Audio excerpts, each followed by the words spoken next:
دعوت اسلامی کے شعبہ میڈیا ڈپارٹمنٹ کے تحت کراچی پریس کلب کے سیمینار ہال میں اجتماع میلاد کا انعقاد کیا گیا، جس میں پرنٹ اور الیکٹرانک میڈیا سے وابستہ افراد سمیت مذہبی اور تاجر رہنماؤں کے علاوہ دیگر ذمہ داران نے شرکت کی۔ اس موقع پر حاجی سید ابراہیم اتاری نے سنتوں بھرے فضائل بیان کرتے ہوئے کہا: بسم اللہ الرحمن الرحیم۔ الحمدللہ اس وقت میں پریس کلب کراچی کے اندر حاضر ہوں۔ دنیا بھر میں حضور پاک صلی اللہ علیہ وسلم کا میلاد منایا جاتا ہے اور مجھے سعادت دنیا کے بہت سارے ملکوں میں حضور کے میلاد کی ملی، اس میں ہانگ کانگ، یو کے اور بہت سارے کنٹریز میں۔ تو ہمارے وطن عزیز میں تو جگہ جگہ میلاد ہوتا ہے۔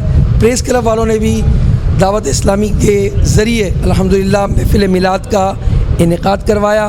یہاں نعت خوانی بھی ہوئی اور اس کے ساتھ ساتھ بیان بھی ہوا، صلاۃ و سلام بھی ہوا۔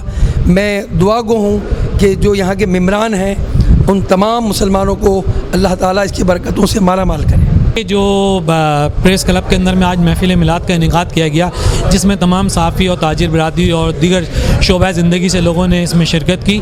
اسی طرح محفل میلاد جو ہے وہ ہونی چاہیے، اس سے جو ہے بڑی برکت ہوتی ہے۔ کے لیے ضروری نہیں ہے کہ کوئی بہت بڑا اہتمام ہو، آپ گھر کے اندر میں کمرے کے اندر میں بھی چھوٹے اپنے 2-4 لوگوں کو، رشتہ داروں کو، بہنوں بھائیوں کو لے کے بھی بیٹھ کے جو ہے حضور اکرم صلی اللہ تعالیٰ علیہ وسلم کی شان کے اندر میں جو نعتیہ اشعار پڑھیں، درود سلام پڑھیں، تو یہ آپ کی محفل میلاد ہو جائے گی اور اس سے اندر میں جو ہے وہ گھر میں اور بہت ساری جگہوں میں برکتیں ہو جاتی ہیں۔ جبکہ رکن شورا نے شرکا اجتماع کو نیکی کی دعوت دیتے ہوئے انہیں بھی علم دین حاصل کرنے کا ذہن دیا۔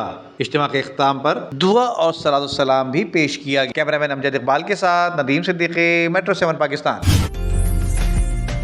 عمدہ میں پکائیں اور جی بھر کے کھائیں۔